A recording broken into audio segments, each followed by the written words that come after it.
Hello everyone, जय हिंद, नमस्कार, welcome you all to mission competition. आप सभी का स्वागत है। सबसे पहले आप सभी को राधे राधे, जय श्री राम।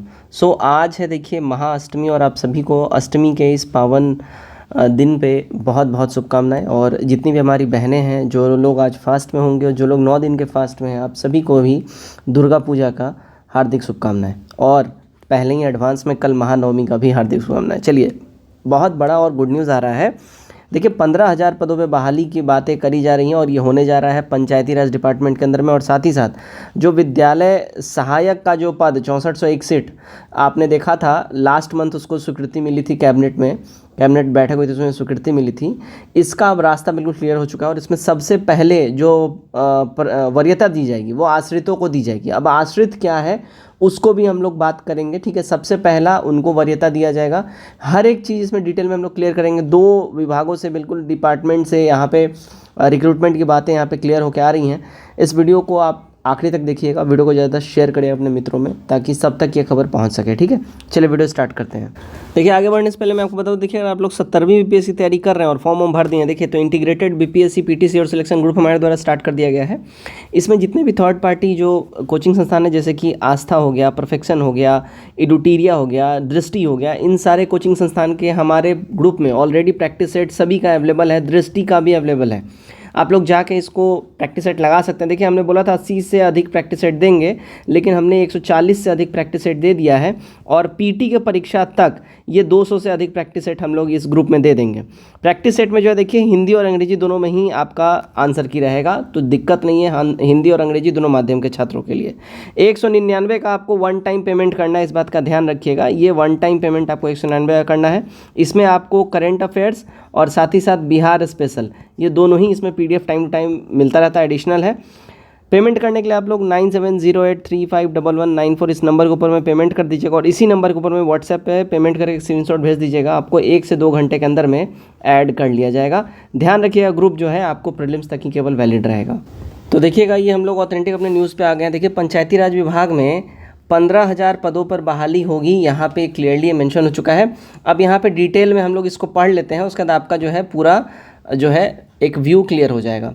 तो देखिए पंचायती राज मंत्री केदार प्रसाद गुप्ता ने कहा कि विभागों में लगभग 15,000 पदों पर बहाली विधानसभा चुनाव से पहले कर लिया जाएगा, ठीक है। अब यहाँ पे देखिए 29 पद पर जो है प्रखंड पंचायती राज पदाधिकारी का 29 पदों पर नियुक्ति के लिए अधियाचना बीपीएससी को जा चुका है और बीपीएससी जो है उसको ऐड कर लेगी, ठीक है। इस बात का ध्यान रखिए। अब 366 पदों पर जो है अंकेक्षक की नियुक्ति हो चुकी है। निम्न वर्गीय लिपिक 504 पदों पर और पंचायती सचिव 3532 पदों के लिए अधियाचना बिहार कर्मचारी चयन आयोग को भेज दी गई है।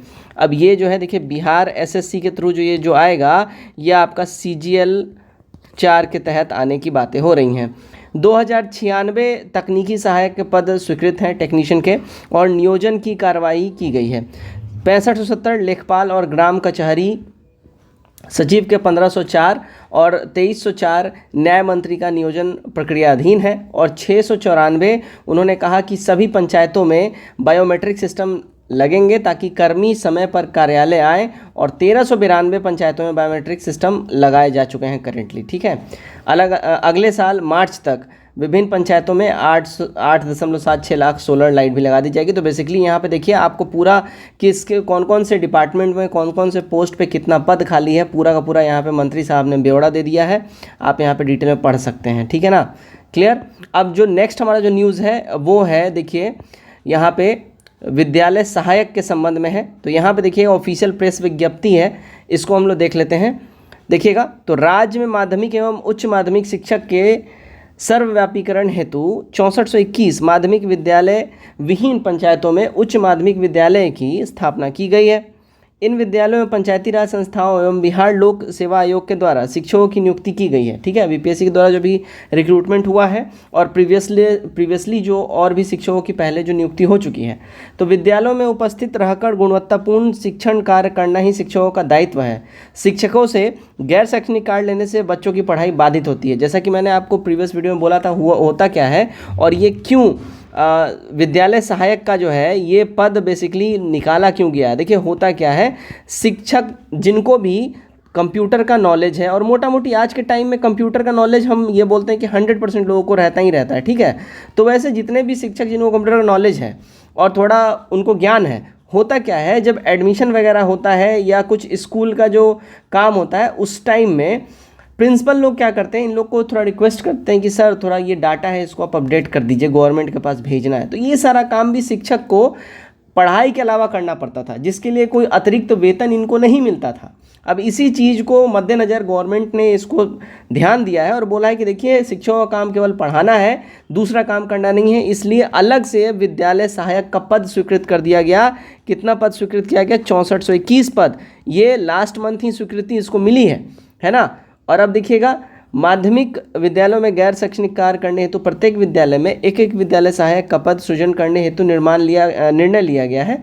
उक्त के परिप्रेक्ष्य में मंत्रिपरिषद द्वारा प्रत्येक उत्क्रमित नवस्थापित उच्च माध्यमिक विद्यालय में एक एक पद अर्थात कुल 6421 विद्यालय सहायक के पदों के सृजन हेतु स्वीकृति दी गई है।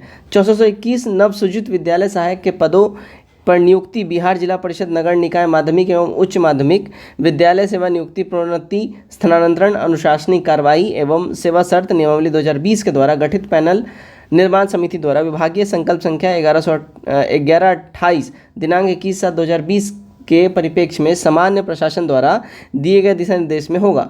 सबसे पहले इन पदों पर शिक्षक एवं शिक्षकोत्तर कर्मियों के आश्रितों की नियुक्ति उनके मृत्यु के अवरोही क्रम मेधा अंक आधार पर विभागीय समय तालिका के अनुसार की जाएगी। क्लियर, यहाँ पे आपने देख लिया। सबसे पहले जो नियुक्ति होने वाला है, तो जो आश्रित हैं, अब आश्रित किनको बोला जाता है? अब जैसे कोई टीचर है मान लीजिए, उनका होता क्या है, जो उनका ड्यूटी का जो एक टाइम रहता है 30 ईयर्स का आपका रिटायरमेंट का एज रहता है, और आप विद इन रिटायरमेंट एज अगर आपकी देहांत हो जाती है तो उसमें होता क्या है, जो अनुकंपा पे जो नौकरी मिलती थी तो वो आश्रित रहते थे, उनको अनुकंपा पे नौकरी मिलती थी। अब उन्हीं को बेसिकली सबसे पहले वरीयता सबसे पहले दी जाएगी, है ना। इन पदों पर नियुक्ति हेतु योग्यता इंटरमीडिएट रखी गई है, और अनुकंपा के नियुक्ति के बाद पद रिक्त रहने पर इंटरमीडिएट योग्यताधारी अन्य अभ्यर्थियों का विभाग द्वारा दिए गए समय तालिका के अनुसार नियुक्ति किया जाएगा। क्लियरली आपने यहाँ पे देख लिया। सबसे पहले जो आश्रित होंगे उन्हीं का सबसे पहले अनुकंपा पे नियुक्ति किया जाएगा। उसके बाद जो पोस्ट खाली रह जाता है उन पदों के ऊपर में क्रमवार तरीके से एग्जामिनेशन होगा, कंडक्शन होगा एग्जामिनेशन का, और उस पर नियुक्ति की जाएगी, है ना। और अनुकंपा पर नियुक्ति में हो रही कठिनाइयों का निराकरण भी इसी के साथ हो गया है। अब शिक्षक एवं शिक्षकोत्तर कर्मियों के आश्रितों को आसानी से अनुकंपा पर नियुक्ति का अवसर प्राप्त होगा। तो बेसिकली हो क्या रहा था, जो आश्रित थे उनका नौकरी हो नहीं पा रहा था अनुकंपा पे, जो कि ये बेसिकली नियम है, बिहार सरकार में अनुकंपा पे नौकरी हो जाता है, तो उन लोगों का हो नहीं पा रहा था। अब सबसे पहले उन लोगों को प्रायोरिटी दिया जाएगा, ठीक है, और उसके बाद उनसे अब सीट जो बच जाएगा उसके बाद फ्रेशर्स को उसके लिए एलिजिबल माना जाएगा। तो इसके ऊपर आपका क्या रिएक्शन है कमेंट करके ज़रूर बताइए। लेकिन हाँ, गुड न्यूज़ तो है, क्योंकि 6000 टोटल जो है सीट अनुकंपा वालों से भर नहीं जाएगा।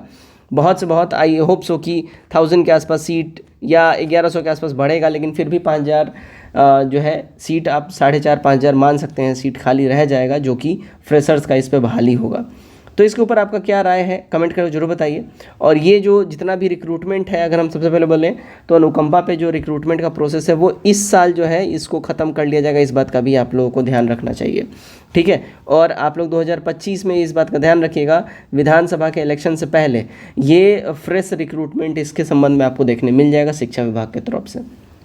जय हिंद।